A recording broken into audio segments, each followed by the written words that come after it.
Hello guys, welcome back to my YouTube channel.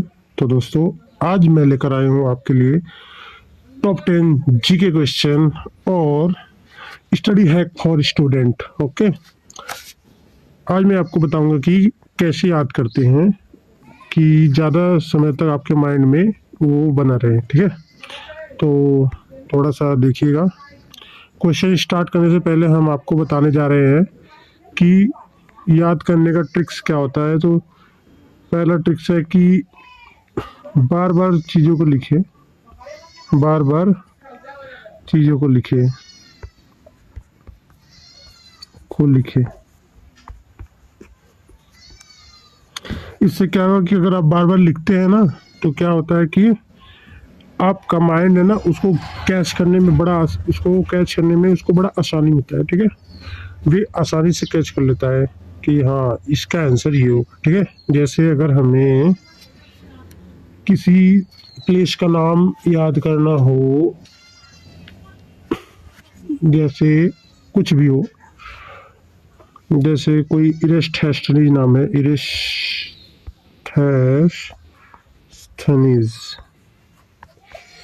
अगर आप ऐसे ही रटोगे तो ये रटते ही रह जाओगे। इसको 10 बार लिखिए और देखिए इरेस्टेस्टनीज याद होता है कि नहीं होता है। आपको 100% याद हो जाएगा। ठीक है, और इरेस्टेस्टनीज नाम लिख दिया है तो बता देना है कि इरेस्टेस्टनीज कौन है। ठीक है, पहले ही मैंने एक क्वेश्चन आपसे पूछ लिया कि इरेस्टेस्टनीज कौन थे। ठीक है, इसका आंसर आप लोग कमेंट में बताइएगा। तो चलिए स्टार्ट करते हैं अपना क्वेश्चंस आंसर्स। तो रेडी है आप सब? तो पहला क्वेश्चन है आपकी स्क्रीन पर। पहला क्वेश्चन है, बहुत ही इजी क्वेश्चन है।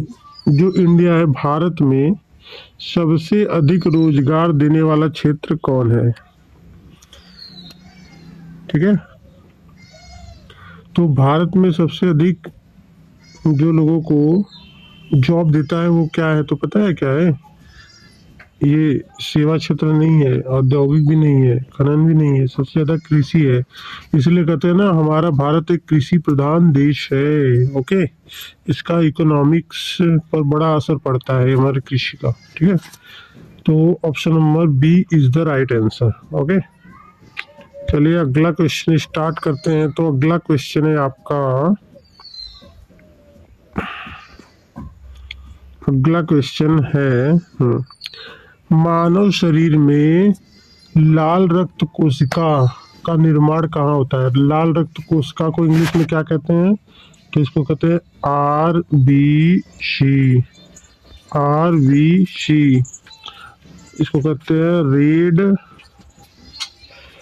ब्लड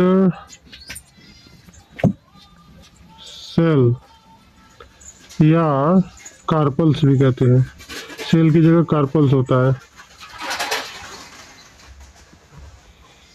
ठीक है, रेड ब्लड सेल या रेड ब्लड कार्पल्स, ये RBC का फुल फॉर्म होता है। ऐसे WBC होता है, WBC, वाइट ब्लड सेल या वाइट ब्लड कार्पल्स। ठीक है, तो हम अगर WBC या RBC की बात करें तो ये कहाँ पे बनता है? तो बोन मैरो, मतलब अस्थि मज्जा में बनता है। कहाँ बनता है? बोन मैरो में। बोन मैरो, ठीक है, बोन मैरो में मानव शरीर में रक्त कोशिकाओं का निर्माण कहाँ पे होता है? तो बोन मैरो में। ठीक है, ठीक है, अगला क्वेश्चन देखते हैं। तो अगला क्वेश्चन है आपका, अगला क्वेश्चन है इधर है। वायुमंडल में कौन सी परत पृथ्वी पर जीवन के लिए महत्वपूर्ण है? तो बहुत ही इजी क्वेश्चन है, ट्रोपोस्फियर। ठीक है, ओके, अगले क्वेश्चन की बात करते हैं। तो अगला क्वेश्चन है आपका, अगला क्वेश्चन है, हाँ, भारत में नालंदा विश्वविद्यालय की स्थापना किसने की थी? तो अशोक ने नहीं किया था, चंद्रगुप्त ने भी नहीं किया था, हर्षवर्धन भी नहीं किया था। इसका आंसर हो जाएगा कुमारगुप्त ने किया था। ठीक है, तो Kumaragupta is the right answer. Okay, चलिए अगले क्वेश्चन की बात करते हैं। तो अगला क्वेश्चन है, हाँ, किसने भारतीय संविधान का मसौदा तैयार किया? मसौदा होता है वो प्रिंट, कॉपी प्रिंट्स। ठीक है, तो किसने तैयार किया था? तो मसौदा मतलब होता है एक फोटोकॉपी की तरह संविधान जो होता है, वो तो उसने किसने किया था? B R Ambedkar, doctor Bhimrao Ambedkar ने किया था। ठीक है, अगले क्वेश्चन की बात करें तो अगला क्वेश्चन है आपका, ब्लैक फॉरेस्ट कहाँ स्थित है? ये तो बहुत इजी है, जर्मनी में है। Germany is the right answer. Okay, चलिए अगला क्वेश्चन की बात करते हैं। तो अगला क्वेश्चन है आपका, अगला क्वेश्चन है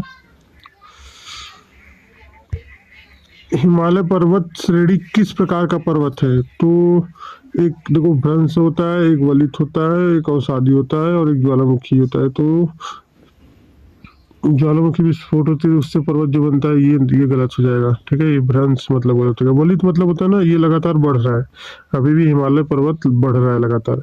इसकी ऊंचाई कितनी होती है? तो 8,848 वर्ग किलोमीटर है इसकी ऊंचाई। ठीक है, वर्ग मीटर। ठीक है, किलोमीटर नहीं मीटर। अगले क्वेश्चन की बात करते हैं। तो अगला क्वेश्चन है आपका, अगला क्वेश्चन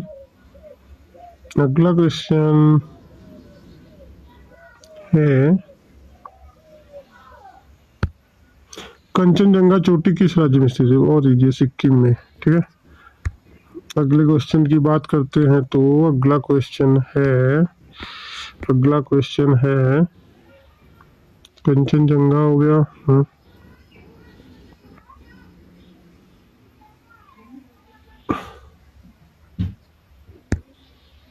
संविधान में मूल कर्तव्यों की संख्या कितनी है? 10 नहीं है, 11 है। ठीक है, 11 इज द राइट आंसर। अगले क्वेश्चन की बात करें तो अगला क्वेश्चन है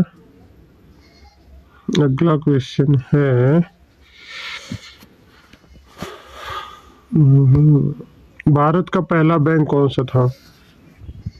तो भारत में सबसे पहला बैंक जो था वो बैंक ऑफ इंडिया ही था। कौन था? Bank of India is the right answer. ठीक है, तो अगले क्वेश्चन की बात करें तो अगला क्वेश्चन हो जाएगा अपना, अगला क्वेश्चन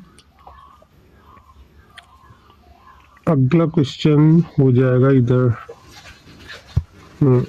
मुद्रास्फीति किसका परिणाम है? मांग में वृद्धि, आपूर्ति में कमी, ए और बी दोनों हो जाएगा। ठीक है, तो उत्तर यहाँ पे दिया है, is the right answer. Okay, C. कौन सी जगह? उत्तर सी, ए और बी दोनों। ठीक है, अगले क्वेश्चन की बात करते हैं। तो अगला क्वेश्चन है पानी का रासायनिक सूत्र, बहुत इजी है, H2।